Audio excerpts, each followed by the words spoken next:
In this lesson, we're going to finish up our definition of the linked list class, at least our initial definition, by adding a print function, and then we're also going to test it with some data to see if all of our functions and things work. So let's get started.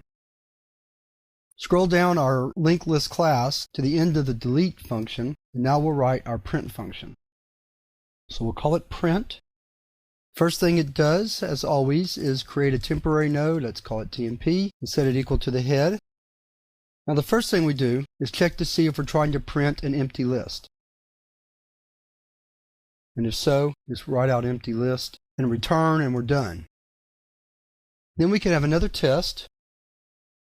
If the first node's next pointer points to null, then we can write out the data, then write out a little arrow, and then write out null, indicating that there's one node, and after that the node points to null. Otherwise, we have more than one node. Display data from the current node, then access the current node's next link to move to the next node, while temp not equal to null. Close the else. Actually, don't close the else yet. One more statement. A null at the end. There we go. Let's get that at the right level of indentation. Now close the else, close the function, and that's the end of our print. So now we're ready to test the linked list class to see if it works. So to do that, first thing we're going to do is create a new list. And we'll create this list of names. And let's append a name.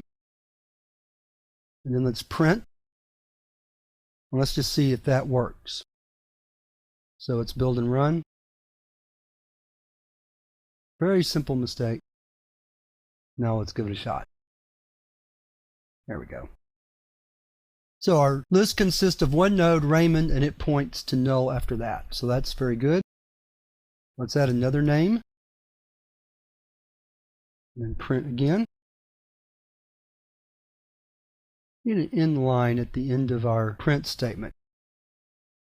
I'm checking to see where the best place would be to add an end L. It needs to go right here. There it is. Let's build and run that again. There we go. That's what I was looking for. Let's add another name. And then print. Okay, now let's delete a couple of nodes, but understand that you cannot delete the head node until all the other nodes are deleted. That is a general rule of linked lists. There is a way to modify the code where we don't have to do that, but we're going to keep it like it is for now. So let's delete David and then print after that. Build and run again. So you see now after we deleted David, so then the Raymond points to Cynthia, Cynthia points to null. Let's delete Cynthia. Build and run again. And there we go.